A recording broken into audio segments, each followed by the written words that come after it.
Welcome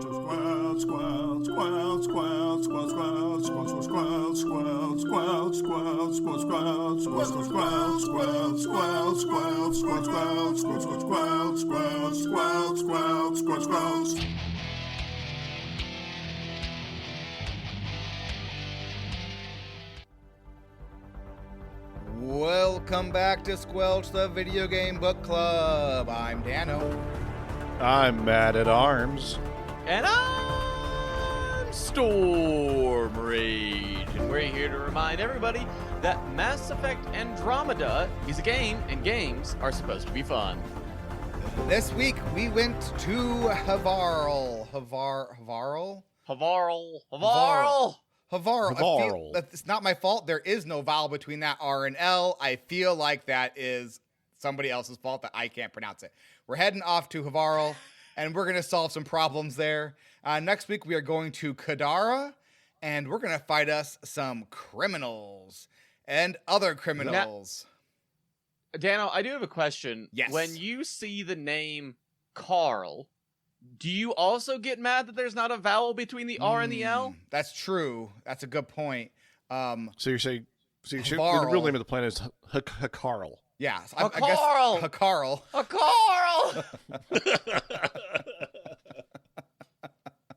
Guess I don't think about the name Carl too much. But that is true. We're going to Havarl, and we're going to solve some problems there. It's going to be dark all the time. We are, by the way, did you know that Havarl isn't a planet at all? It is actually a moon. Oh, I didn't. Oh, yeah. Yeah. They don't tell you in the game, but it is. It's a moon. I learned that in the wiki. Yeah. That's pretty cool. So, hey. Oh, that explain. Oh, they kind of show you when you enter it. I'm going to talk about that later. I guess. I feel like there are some neat things that they could, also talk with, because they talk about a lot of stuff I don't need to talk about. I feel like the fact that we're on a moon is pretty cool and interesting. And it's not the only moon that we're going to be on either in this game. But, so we're at Havarl. We're solving some problems. It is a moon, and it is like perpetually dim. It's like tidally locked. Yeah, it's tidally locked, as if we are Pluto and that moon around Pluto. So we are, we're going to say it's tidally locked with its planet. And therefore, it is perpetually almost night, but not quite night. It's actually quite cool looking. Oh, yeah. I like it. Yeah. It's a very sci-fi trope, having a twilight planet where it's like the only life lives on the twilight rim. Yeah. And the planet's locked. It's very like Twi'lek. Yeah. Anyway. It's cool. It's an interesting planet, I think. It's I would say by the end I was happy to leave Havarl. I got a little bit tired of all of the animals and the Rokar. There was a lot of them. It was a lot, but I would say 2/3 of it was a lot of fun. And then by the end, when I did my last McMuffin quest there, I was like, well, Havarl, it's been fun. It's been real. Goodbye. All right, let's go thank some patrons. Thanks. I am pretty incredible. Thank. Hey, thank you so much, patrons and Twitch subs. Your support keeps this podcast sticking. If you want to support our show, head over to twitch.tv/DanoPlay or patreon.com/Squelch. $5 and above patrons get the podcast tonight. It is recorded through our Patreon feed, and all our patrons and Twitch subs get access to our bonus podcast, Squelch Before Dork, via our podcast or our Discord feed. We are starting our Savage Worlds Let's Play. Is that correct? No, actual play. Actual, is that what they're called? Yes. Yeah, we are starting a real dopey play of Savage Worlds, where we are in the world of Dragon Age Inquisition. I am running as the game master, and these two doofuses are playing their own characters. Storm Rage, do you want to give a quick rundown of what you are doing? Just give like a 30-second elevator pitch. I am playing Brockgar the Wizard, the greatest wizard that has ever graced the realms of Dragon Age. And after the Inquisitor has decided to ally themselves with the Templar, and most mages defected I stood strong with the Inquisitor, believing in the Inquisition. Now you might be thinking to yourself, well, what kind of wizard are you? I'm a dwarf wizard, the first ever dwarf wizard. Now you might be thinking to yourself, yet again, I didn't think dwarves could do magic. They can't, but Broxgar the wizard doesn't let that stop him from being the world's best wizard. I love this already.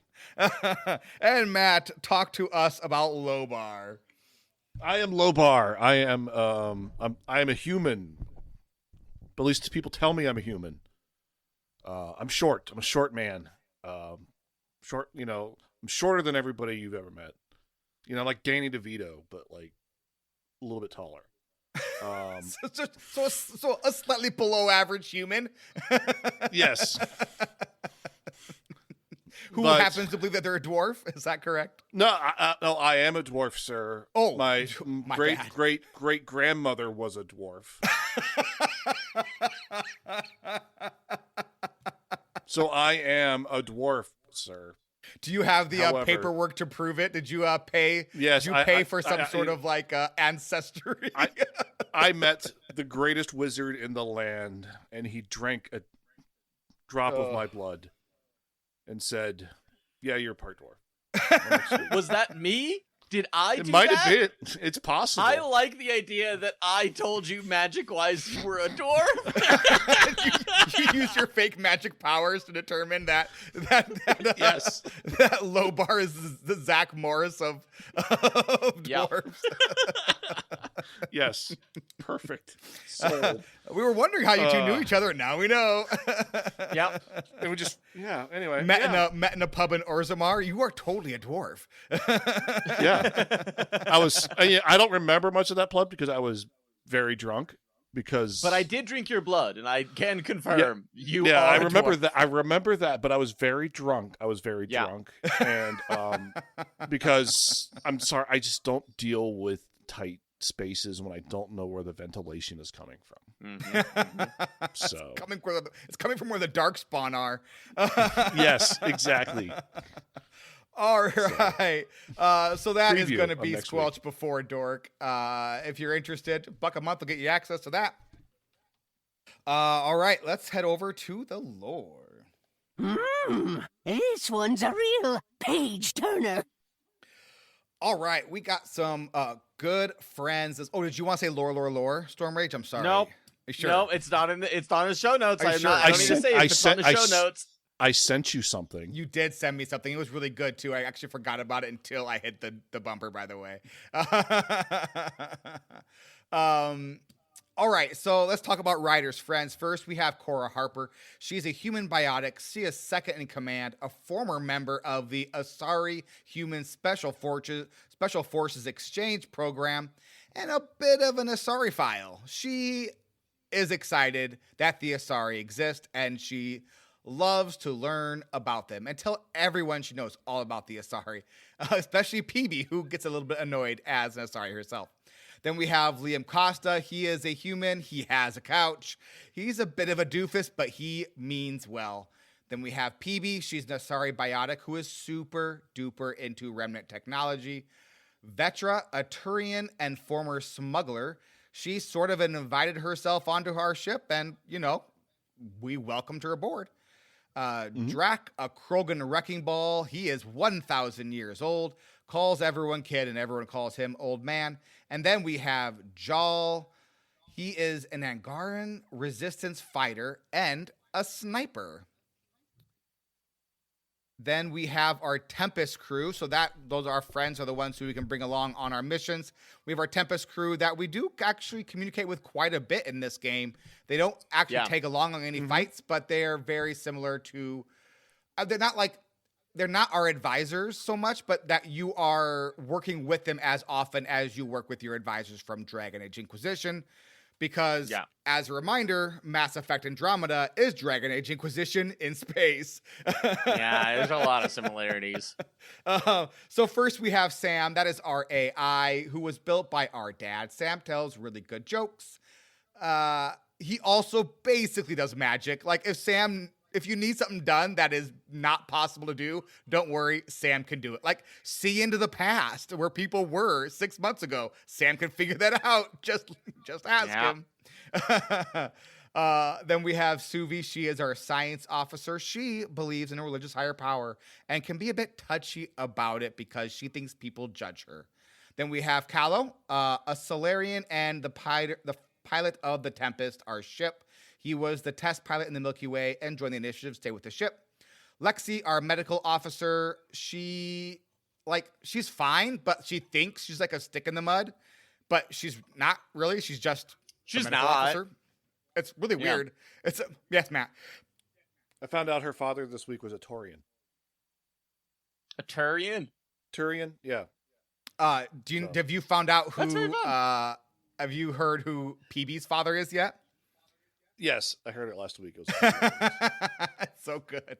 If you take PB and Drac along, Drac will actually bring. Oh, is it PB and Drac, or is it Drac and Jaal actually start talking about it? It's Drac and Jaal. We'll talk about it behind Jaal, like, hey, did you know who PB's father is? And then Drac will start talking about it. It's really funny. There's so many good side conversations that your companions have. Yep. And then we have Gil. He is a Tempest engineer. He's a human. He's not Tally, so he kind of stinks. He also, his only personality trait is poker, which it's just like, it's always such a lame trope where it's like, poker is a game that you could be good at, and therefore I never lose, and it's a game where you lose and win. It's yes. I could test that a little bit because I think he has an interesting arc as a character. So Gil is homosexual, and when you have a conversation with him, when you talk to him for a while, his best friend is somebody that works on the Nexus and specifically specializes in repopulation. And he kind of struggles with like his sexual identity as like a juxtaposition of, we are here to repopulate this galaxy and we need people to repopulate. I am not doing that. That I feel guilty over it. And I was like, what an interesting kind of exploration of this kind of identity crisis. And so I like Gil's character, but I do get that at the beginning it's very much like poker. Didn't know that. Like, I knew the whole thing about like repopulation and stuff, but he never once told me he was gay. Hey, did you ever try to flirt with him? No, but I shouldn't have to. Like, if his entire character is going to be about this whole, like, I feel guilty about not doing this one thing that we came here to do. I'm like, why are you obsessed with it, guy? Just go to the thing if that's a problem. Because I just was flirting with Suvi, and I'm like, well, I don't want to, for this game, this is who I'm going to flirt with, so that's what I'm going to, like, why not give me, like, a friendship thing that I could choose then? Because there's, like, the friendship icon that you can use, that they use once in the game I have seen so far. I've seen it, like, twice, but yeah. But, like, why not do that, where it's like then? the two, like, where it's like the two people? Yeah. The two people icon? Yeah. That is, that's very disappointing. That is very interesting, actually. And I do like him much more now. But also, the poker thing is silly. But it's fine. It's funny. You can play him in poker and then cheat, and it's fun. Once you get past the whole poker thing, it's like he actually opens up as a character, and it's super cool. Yeah. I think I've done almost a lot of the stuff with, like, him. Because I've got to the point where, have you got to him and Callow having their argument? Yes. Yeah, so that's a lot of fun. So Gil and Callow have like multiple arguments, actually. So it takes like 3 or 4 conversations with Callow where he just complains about Callow Gil. and Gil. Yeah. Callow, you have to talk to both of them where they're complaining about each other. They're like Yeah, so Callow doesn't want Gil to make changes to Tempest. Gil is like, hey, when they made this, they didn't know what we were going to run into. And so, like, I have to make modifications. Also, it's my job. Your job is to fly the ship. My job is to be the engineer who's not as good as Tally. So just let me do my job. And it gets to a point where, like, Callow will leave the bridge and tell Suvi to take over the helm and confront Gil. And then you have to go and be peacemaker. And essentially choose a side and say, hey, Gil, you're right. Or, hey, Callow, you're right. And at that point, then the decision is made, and one of them get grumpy about it, but they get over it quickly. So, but it's fun little moment. And then I chose, but it's a fun little scene. I chose Gil because he's right. Yeah. Gil was right. I mean, yeah. I mean, Callow's problem was that he is Solarian and so remembers everything with like perfect memory. And he's like, it's like they're still here on the ship with me. And so I have a hard time separating that. And I was like, well, bud, get over it. You have to. Yeah. No, And he does. 600 years ago. It was 600 years ago. And then we have our Nexus leadership, which most of them don't matter. Director Tan, he is the director of the Nexus, and he thinks he's the smartest person in the room. He basically like will try to ride Ryder's coattails, essentially. Like, look, Ryder's being successful, therefore I'm successful. If I just say everything she does, we did, then people will think that I am the genius behind Ryder. And then we have Director Addison. She is Director of Colonial Affairs, who never leaves her apartment.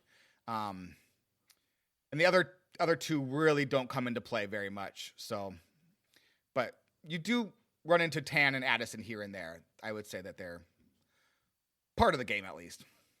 Yeah. And Kesh will have a significant part to play. It just hasn't played yet. Gotcha.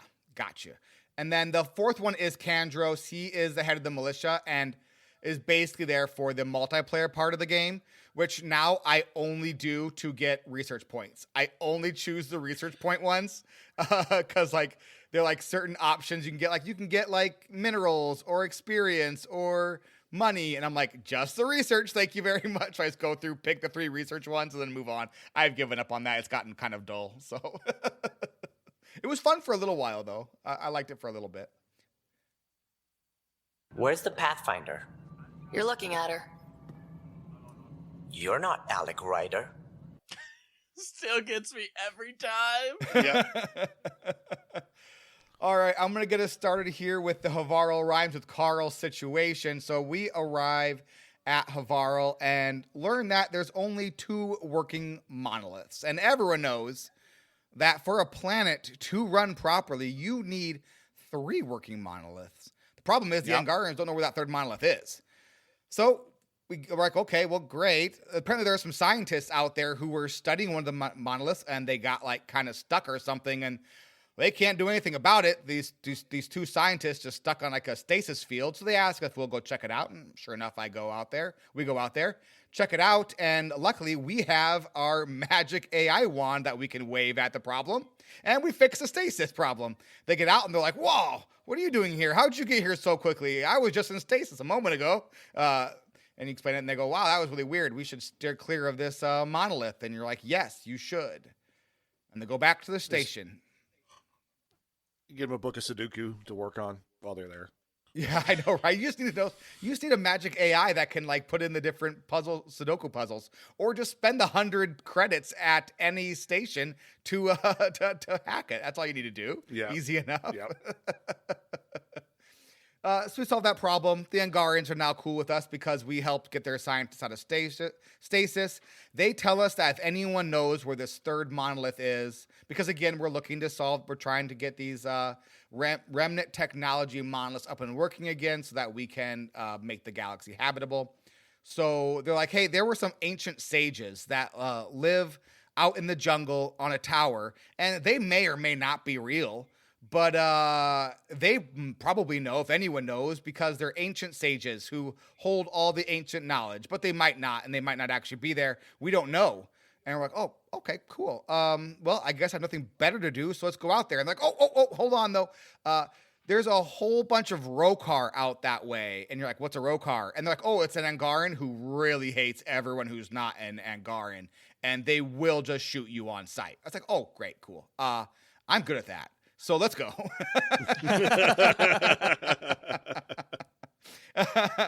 So we head off towards the Chasm of the Builders, where the entrance to the Remnant Tower, where these ancient Angaran sages live. We head that way. We have to fight some Rokar, kill a bunch of Rokar. It is what we do. Along the way, we kind of learn a little bit more about these Rokar and like where they came from. Apparently there was a Rokar who was a member of the Resistance, got kidnapped by the cat, and then got mad that the Resistance wasn't just murdering all aliens on sight, and was like, we need to be murdering all aliens on sight, and also we need to murder all Angarans on sight who don't believe exactly what we believe. So I'm gonna do that instead, and I'm gonna say that you're awful at your job because you're not doing what I think it needs to be done. And so, like, got himself a little band of merry misfits, and they shoot everyone on sight. So we have to take care of that. And along the way, we kind of read their reasons for why they do it, and it's all basically the same. Of I was a normal Angaran, and then I got kidnapped, and now then I ran into the guy who led this whole situation, and he was so smart and awesome. The end. Kind of something like that. I may be paraphrasing a little bit. So after mowing through some terrorists, we find the tower and we get to climbing. And like a lot of climbing. It's like a lot of, like, you have to climb a tower. It's a big tower. It's a vertical level on a platformer. It's what it is. It's very much a vertical level on a platform. And honestly, I loved it for it because it was fun.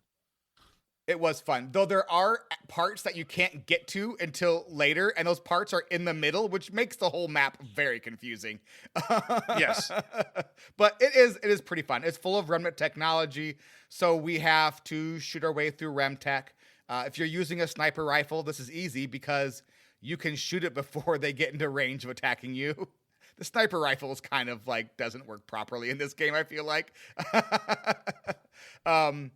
So did that, and then we get to the top, and sure enough, there actually are Angarans living at top of this giant tower.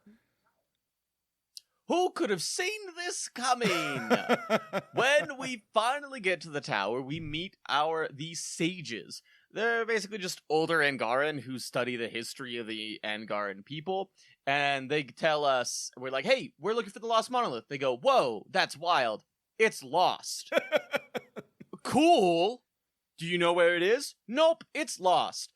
Great. What a great conversation this was. I'm so glad I spent all my time. And they go, oh, wait, before you go, there is a chance that we can find out where it is. How? Is there some sort of scan? Is there a map? Nope. Let's go back a couple hundred years. We used to have this lost champion named Zerai. You go, okay. Zerai used to interact with the monoliths all the time. Maybe Zerai knows. Okay, great. Where's Zerai? Dead. Okay. So, don't worry. Sometimes, in some special instances, Angarans can use genetic memory by interacting with objects that powerful historical figures had in order to gain their memories. And they say, look, they probably won't even work. There's only a few objects left. And where exactly would they be? We have no idea. Oh, by the way, if there would be anything, they're definitely here. Go look for them here in this place. You'll probably find something. Okay, fair enough. So we go into the remnant ruins. We kill a lot of things. We kill a lot of remnant. And eventually, we find some sacred items in what appears to be a gravesite. Yay for grave robbing. We're the heroes in this map for sure. Then we are told, yes, Dano. Did you talk about having to go and like kill all the Rokar before finding the one Rokar who was not yet? Oh, okay. Not yet. My bad. Oh, okay, we gotta get there. Okay. So we now have this magical item, and of course we need to connect it to a living ancestor. Right. Is it anybody that we know? No, absolutely not. You know who it is? It's the leader of the Rokar, Aksul. So we cross this large bridge, we get to the head of the Rokar, and they shoot at us. They tell us to go away, and we say, no, we gotta do something. So we're gonna shoot back. Bang, bang, bang, bang, bang. And we kill every single Rokar that we find, like the heroes that we are. Grave robbing, murdering heroes. Yes. Yay! We make our way to Aksul, who's like, hey, you killed all of my people. Please kill me so I can die an honorable death. And we go, hey, touch this thing. You killed all of my troops. Hey, whoa. Why are you being weird right now? Touch this thing. You killed everybody under my command? And you're walking in. Well, they shot at us, touch this thing. Okay.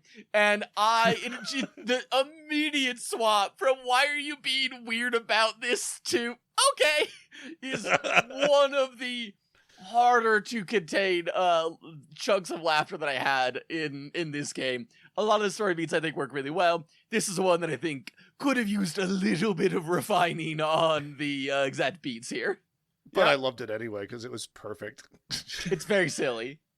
They do call it reincarnation. We, as the Angara, believe in reincarnation. And if we have the right objects, we can interact with memories from our past lives. And it's like, wow.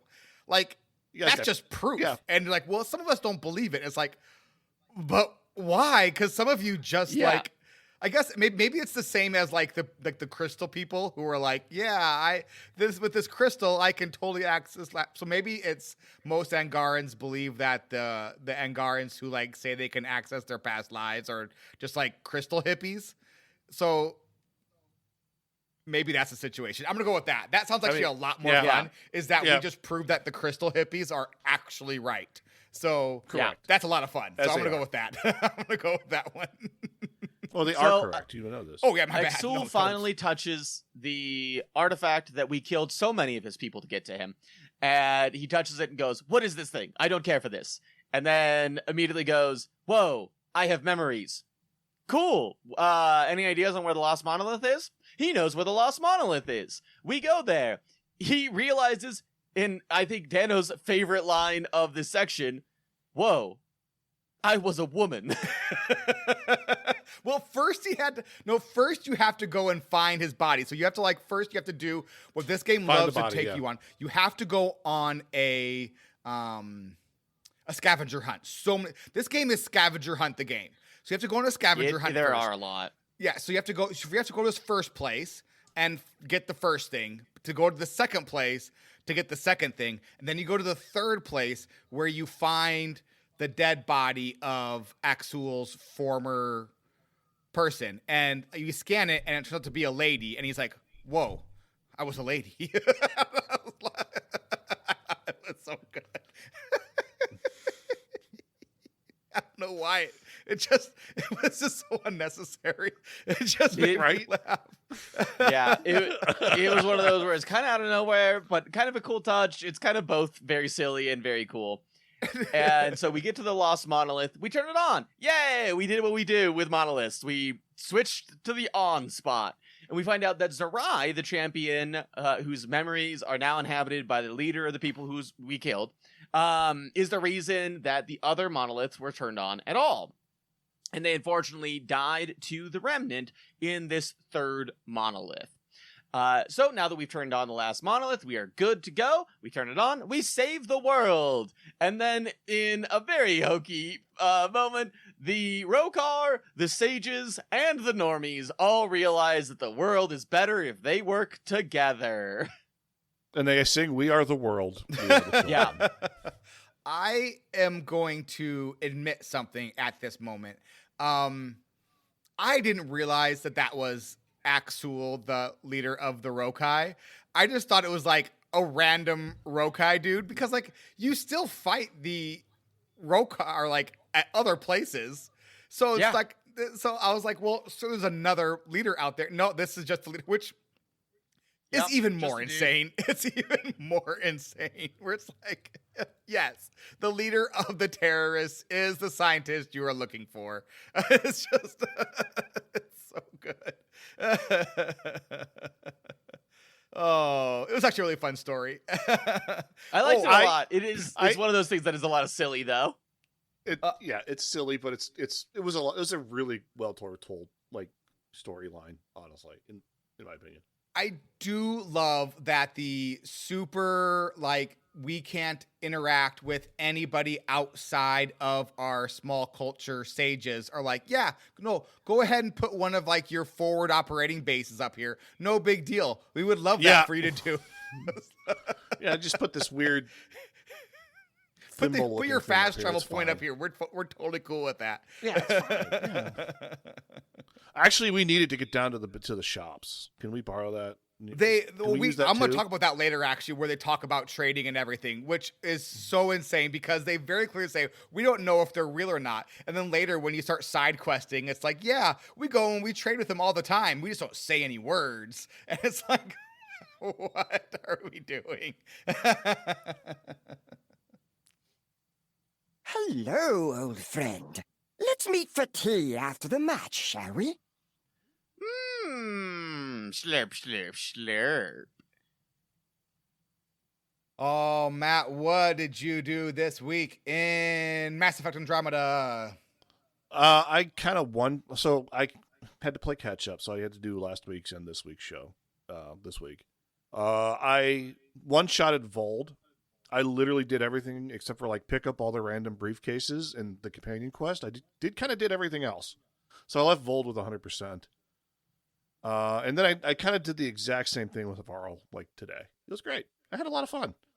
I played with my character model a little bit. I got kind of sick of the way my male rider looked. I just used the default male rider, and I realized there's a season 6 action jacket, Star Trek Next Generation action jacket option in the when you're on the ship. It's a very niche call. If you listen to another Star Trek Yes. podcast, then you will understand, Yeah. but only if you listen to Greatest Generation Star Trek podcast.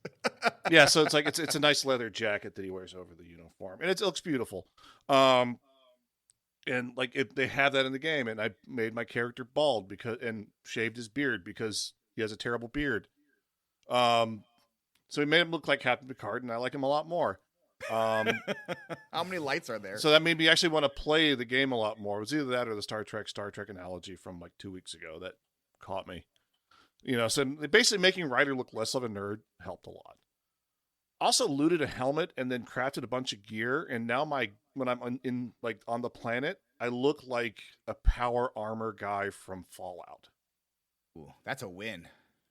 So like the helmet's like the power armor helmet from Fallout, and it looks great. And like my stuff's all beefy. It's like level 4 stuff, and I'm like, yeah, I look cool, and I feel cool, and I'm enjoying the game a lot.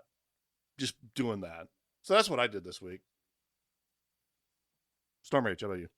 I did a lot of the things that Dano did, so I'm going to let him talk about it because he has more specifics than I do, and he remembers more of those things. As far as combat, I swapped over to a sniper build, and I'm doing a biotic sniper build. So I've got throw, pull, singularity, and all the other passives are just all of the points into sniper and biotic damage and things of that nature. So I have a lot of points in biotic, and the combos are so fun. I'm probably going to swap out one of mine, probably I think it's pull for something else, because I haven't really found a ton of fun with pull, but throw I've enjoyed a lot. Singularity I think is a ton of fun, and snipers are just silly in this game. Snipers do so much damage, and they're so good. It's kind of crazy.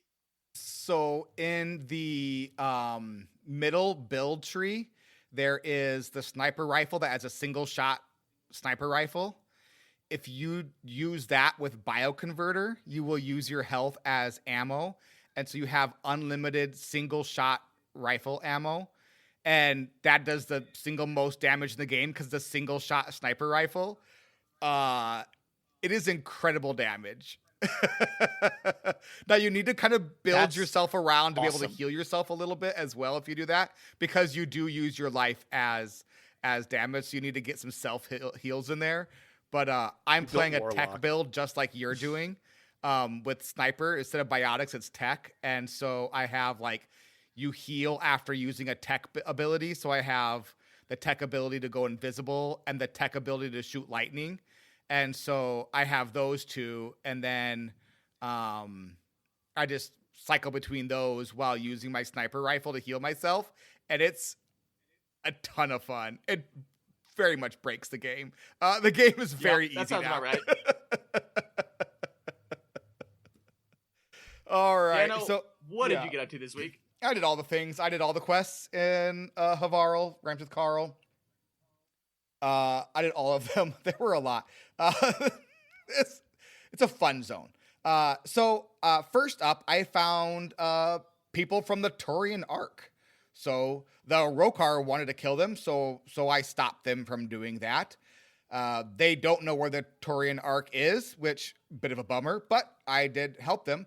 Their Pathfinder isn't dead yet, because if their Pathfinder is dead, they would know so, because the leader of the people I helped would have been the new Pathfinder. And so because Sam didn't transfer over to him, the Pathfinder must still be alive, which is very neat. I sent them off with after I went and found all their stuff, sent them out back to the Nexus. So that was nice. Then I found some rocks, but I didn't find all the rocks, because you have to find all the rocks in all the planets. And then I found some plants, but again, not all the plants, because you have to find the plants, the new plants in all the planets. And then I found a new plant for the bartender, because he wanted to make new things. And so I brought him this new plant, and he was kind of rude about it and didn't even thank me, and then wanted me to find another plant. So, cool. I guess I'll find you another plant, bartender guy. Yeah. This is my biggest problem with the game right now, is these McMuffin quests that we have to do. I don't know. It's just is carrying a lot of weight. Yes, there. we don't have to do them. Oh, we don't have to do them, but it's nice to do them, and it'll be nice to not have to go back to Havarl after talking to the bartender about the barley that they want to. Yeah, that's fair. And this is the point we got up to in the previous to the show, even recording the show, so spoilers on this. I just want to scan the stuff that is on the planet, and then have the background conversation or conversation with the bartender later. Hey, remember that barley you scanned on Havarl? Turns out that makes a pretty sweet beer. Or that you collected, that. Right? Hey, you collected that new or kind of barley, and have this drink. I made it from that. It's or don't even have it be a quest, because right. Every one of these rocks quests and plants quest is a quest marker on your map, and it's not always clear on your map what quest you're at, and so you end up just clearing them because you're going to the next quest marker on your map, and it's sitting there, so you do it anyways, and it's just do it, right? Yeah. And again, because this is Dragon Age Inquisition in space, we have the kind of the pointless McMuffin search quests. In Dragon Age Inquisition, it was finding the 30 bottles of booze that served no purpose in the game, and it's the same with these rocks and plants quests. You find them, and then nothing.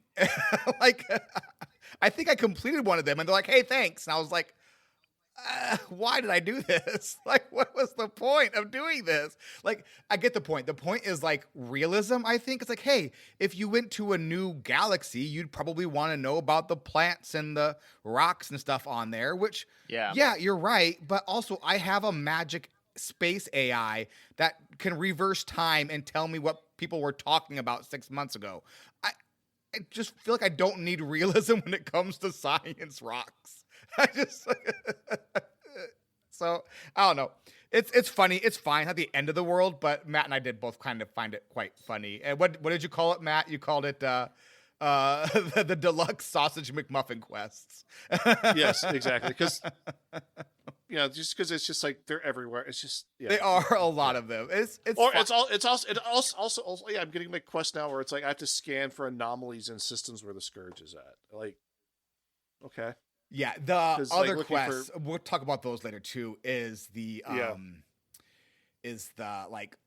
Anyways, so moving on. So I stopped the Rokar from creating a doomsday weapon out of angry plants and animals. They were studying angry plants and animals, and they were going to turn it into a doomsday weapon. I stopped them from doing that, which I'm proud of myself. A Milky Way guy was hey, what'd you do with that data? And I was I destroyed it, you war criminal. We don't do that. He's yeah, no. Of course we don't. We don't war crime. I was just, for science, I wanted to know what they were doing, but I would never. I'm okay, sure, pal. Okay, chat. If I say I wanted to stop such a weapon, how would such a weapon work? I went to an Angaran's home to help her find some notes that a plant tried to eat so she could find some lost Angaran worlds. I think she did. I don't remember how that turned out, but I did it. I convinced an old man to leave the Sage Tower to go talk to his sister who doesn't live on the Sage Tower, which, how did that work? Like, how does one have family on the Sage Tower that doesn't talk to people from not on the Sage Tower? Doesn't matter. He was very happy that I convinced him to go down and that he could spend this time with his sister.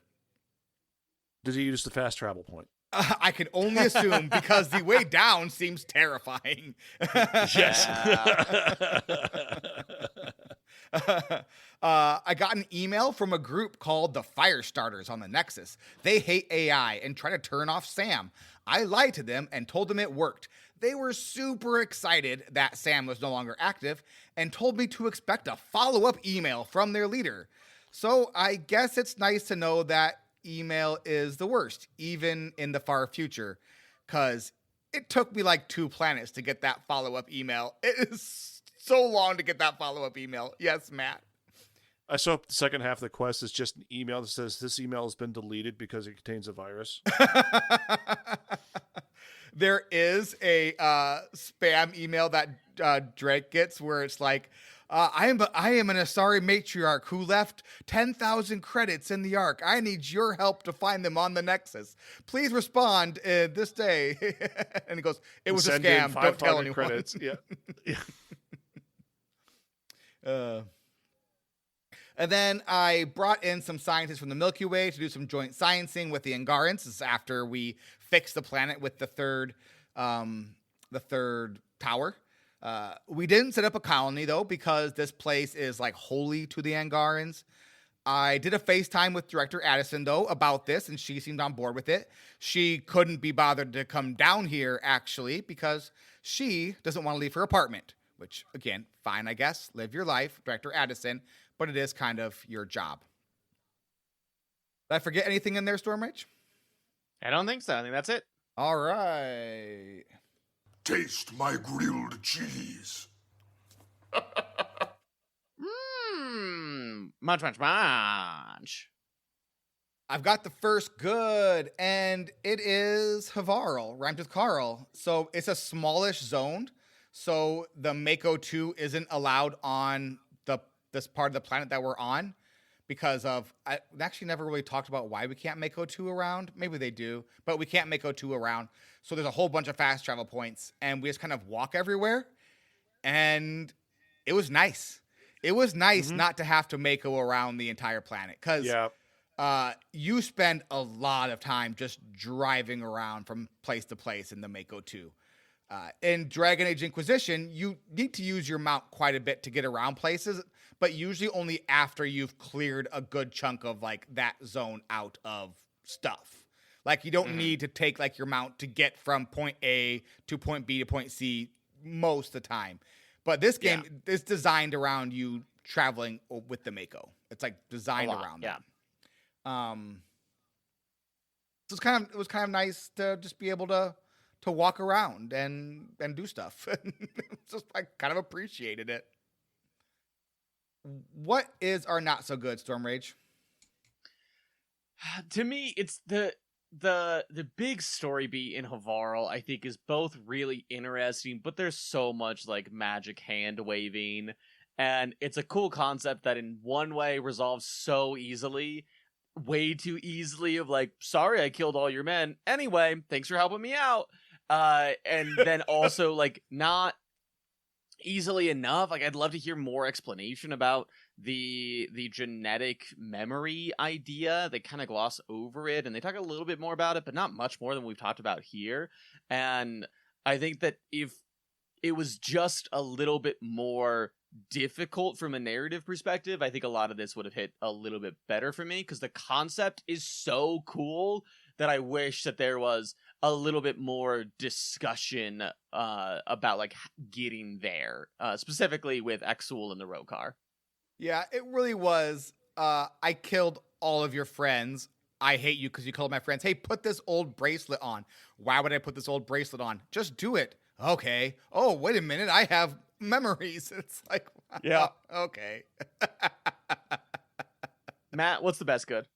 The landing scene on Havarl like really hit me in like right here in the like the sci-fi loving heart that I have, where it's like you're coming down twilight on this moon.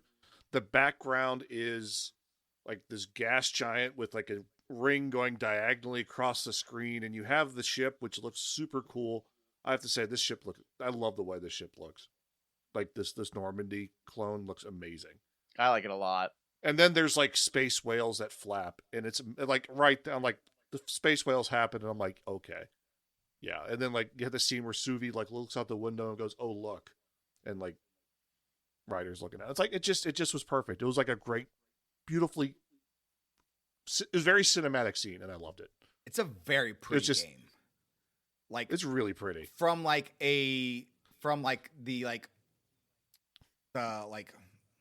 the backgrounds are very pretty. Space is very pretty. A cool thing about the game is after you fix the environment of a planet, like the sky gets pretty clear, which I think is really cool. The sky clears up. Yeah. The sky on Havarl rhymes with Carl looks great afterwards. It looks so good. Yeah. Space whales are cool. He asks each traveler 3 questions. 3 questions. 3, that's a magic number. I will ask myself 3 questions. Hey there, Matt. What are you liking so far? The fact that I kind of did everything on both planets, but didn't feel like I stretched to do it. Like, it was all, like, kind of, like, along the way or, like, adjacent to the main quests enough that, like, I kind of ran into it anyway. Like, even on Volt, it was the same way. You know, and I kind of like doing, I enjoyed doing a lot of that stuff, but, like, the main stuff. I still, like, I'm not saying I have a ton to do on Volt still, especially the companion quests and find all the million briefcases everywhere quests. But, you know, that's what I'm looking forward to coming back to it eventually. Storm Rage, what are you liking so far? I am really loving comboing in combat. So the basic idea is that there are certain abilities, very few, that prime your enemies for detonation. And then there are other abilities that detonate those primed abilities. And depending on what detonates will activate the type of combo. So let's say that I prime it with a throw, and then, or a singularity, and then I follow it up with an incinerate. Well, then it's going to be a tech combo, and there'll be like these flames that'll like kind of spout out into an AoE area, or I can follow it up with a throw, and then it'll pop off into a biotic combo. And I've never really played too much with comboing because I just want to shoot things and blow things up, and I usually tend to go the simplest route. But now that I've gotten into it, it's really cool, and the different types of combos, because if you combo with like a lightning ability, then like lightning will shoot down and strike people, and if you level up your profiles, it'll level up how much damage your combos do. So I'm like a level 3 adept profile right now, and so when I combo with my biotics, it like pulses like 3 different times, and so there's this just grenade zone of biotic energy that looks cool as heck. Dano, what are you liking so far? I like that we get to know the Angarans better this week. I think the Angarans are an interesting inclusion to the greater universe of Mass Effect races. I think there is a lot to unpack with them. Like, why are they the only native, people to this region? I think that's really interesting. They don't know why either. Ket are not native to this area. They came in. Yes. Yeah. So the Ket are invaders, kind of like we are, but we're nice invaders, so it doesn't count. We're cool. Yeah, we're chill. Yeah. We're killing the Ket, which makes us better than the Ket. And so I think there's a lot to the Angarans that I hope we get to learn in this game. I'm a little worried that some of that is going to be left for games 2 and 3 that will never exist. Storm Rage is implying that is accurate, which makes my heart sad. But there are 3 books that maybe will unpack that a little bit more. That's true. So- I've not read any of the books, so it would not surprise me if a lot of the information that they were intending to give out in other games instead came out in the book series.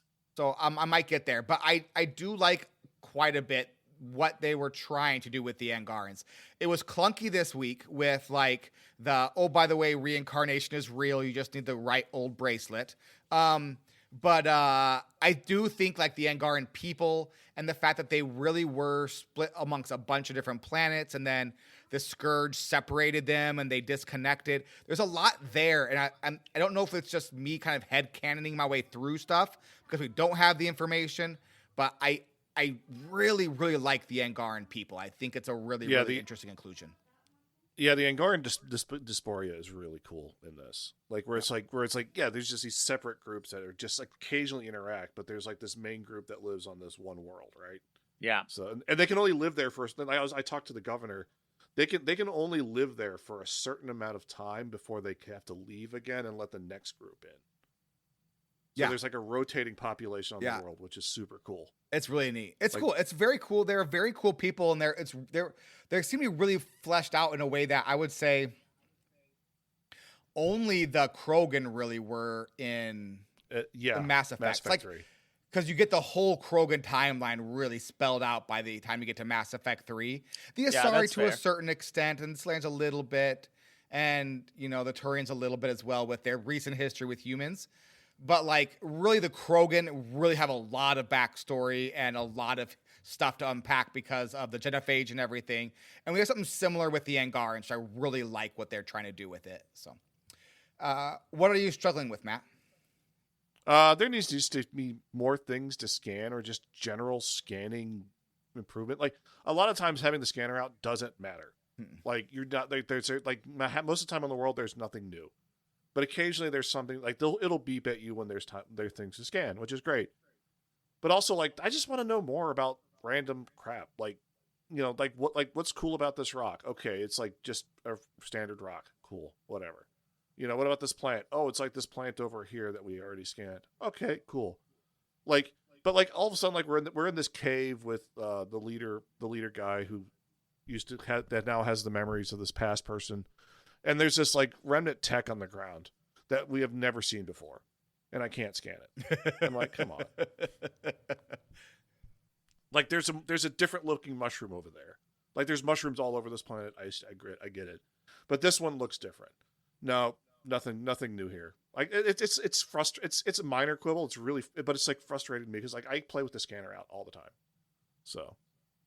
Scanners are a really good part of this game. I think it's a very good addition. Like scanners, like this is like the best like scanning in a video game since like scanning was like Metroid Prime. Remember Metroid Prime? You had to scan everything.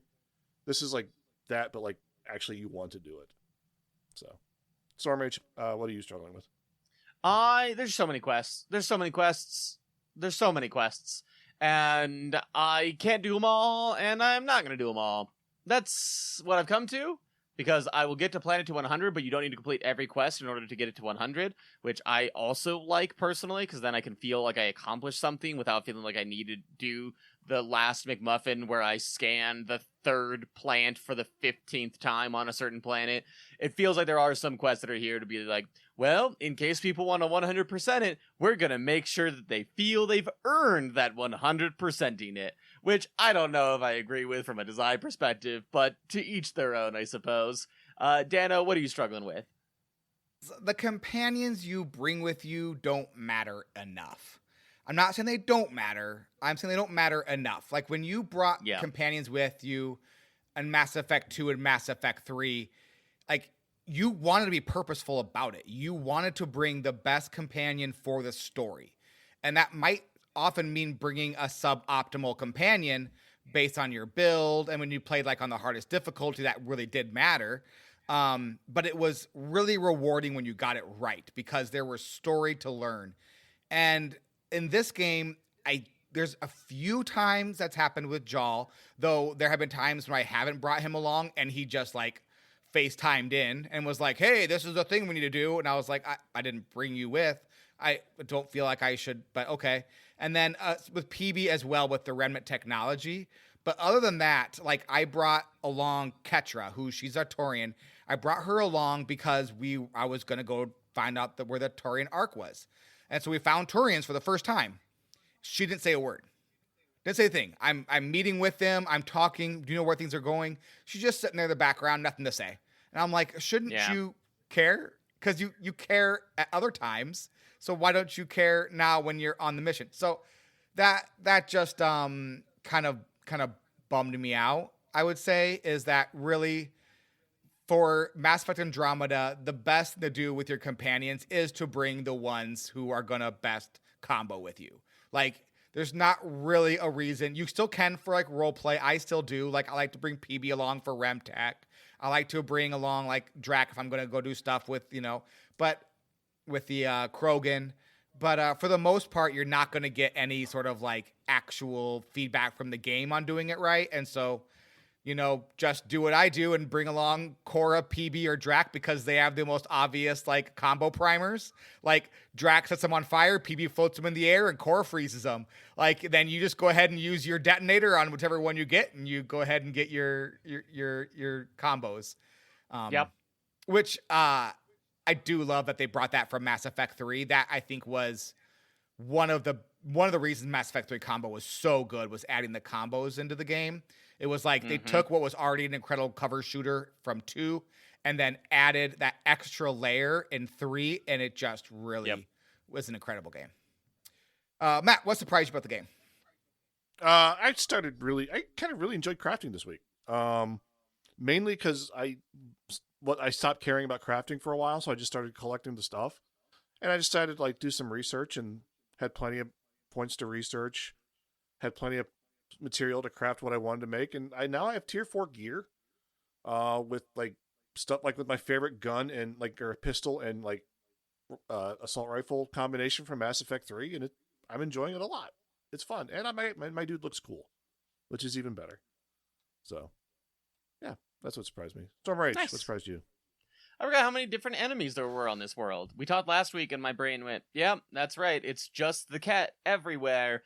And that's the only person that we fight, the cat and the remnant. And then this world came along and it was like, no, there's other things. And don't get me wrong, I don't think that they're like drastically different combat-wise, but at the very least, they're different figure-wise, and that's something. And I enjoyed being able to shake it up. And by the time I was done with it, I thought, well, that was a perfect amount of Havarl. I do not need to go back. Matt? Blank those things that are invisible and then come at the attack. Oh, yeah. Yeah, those Blank things them. are tricky. I hate them. Yeah. Take them out of the game. They're bad. Dano, what surprised you? So this is a kind of like a backhanded compliment. The combat is somehow faster yet duller than Mass Effect 3's combat. Your companions, like I said just a little bit ago, like there's only 3 companions who have really obvious triggers, and some of them don't have triggers at all. Like Jaal doesn't have a trigger, or Jaal doesn't have a trigger. At least 2 of them don't have triggers at all. So like you really can't use them at all. And then you can't actually take control of your companions and tell them what to do. So you are just waiting around for them to use their combo triggers. So like with my current build right now, I need to use my tech abilities to heal because I'm using, I use like this biotech module that uses my life as ammo. And so I have to make sure that I am like weaving in my different techs into my sniper shots so I don't get my health too low. And because I can't tell them to use their combo triggers, I just have to like throw out my combos. And they're still useful. They still do damage. Like the lightning bolt stuns and the other one stealth makes me stealth and hit harder. So they're useful. But it'd be a lot more fun. And I would actually probably be raising the difficulty in the game if I could do that. If I could set up like I could in Mass Effect 3, because I do think then combat would get really, really fun. But because you're just waiting for them to randomly use their powers, it does take a lot of the ability to like actually get really crunchy with combat out of this game, which bums me out. Yeah. You want to buy some death sticks? You don't want to sell me death sticks. I don't want to sell you death sticks. You want to go home and rethink your life. I want to go home and rethink my life. Storm Rage, sell the game to a friend. Repair a world. Kill some people. Bring peace through murder. And grave robbing. It's the American way. Yeah. Matt, sell the game to a friend. Make your rider look less like a dork, and all of a sudden the game gets better. I did that this week. I actually really like my outfits now. And it's my turn to sell the game to a friend, save a planet, and help an old man reconnect with his sister. That's it for this week. Next week, our team talks down to us again, like we're not good enough to be the leader. That's it for this week. Thank you all so much for listening. Thanks to our patrons and Twitch subs for patronizing us. You can find links to our Discord and content information in the link tree in the description of this episode. Mass Effect Andromeda is a game, and games are supposed to be fun. Yeah! Let's path find until we're path found, baby. The Disney Energy Show! Everybody bye!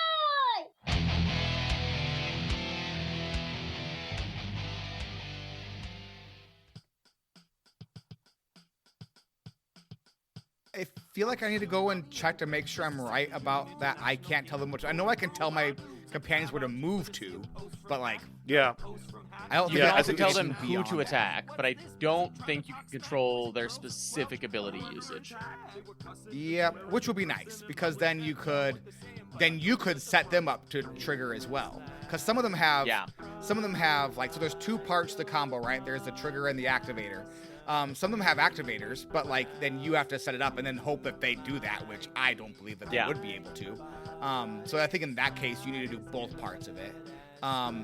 And then there you can trigger, and then if you bring someone who does a good activator, you can count on it happening like 30% of the time well enough in combat to it working. Like, I wonder if giving specific targets would cause that number to go up. Yeah, I don't know. I honestly don't know. I'm playing on regular difficulty, and the game is pretty easy now. Because I'm using a really good build, like a well-vetted build. And I'm using like the meta armor and weapons for it and everything. So the game, I basically like just kind of mow through the game right now. But I don't want to raise the difficulty because I don't want to like have to get frustrated with my companions not. Like, Cora, I need you to freeze that thing. Freeze that thing, Cora. Freeze it. You didn't freeze it. Okay, I got to, you know. I feel like I would just get frustrated if I can't, like, actually. Because I feel like as team leader, you could tell them to do that. That should be a thing you could, like, in a role-playing game would be a thing you could do. Yeah. Yeah, but you have a controller and only so many buttons on your controller. I mean, I guess, but like they figured out you could do it in other games. I played controller with Mass Effect 3. I played that on top difficulty, and I did all the combo triggers and stuff. It was so much fun. That was what made Mass Effect 3 so much fun on the most difficult levels because you could do all those fun combo triggers. Like, it made the game super duper fun. It did. All right. I think that's it. All right, that's it for this week. Thank you all so much for listening, and we'll talk at you again next week. Bye-bye. Bye-bye.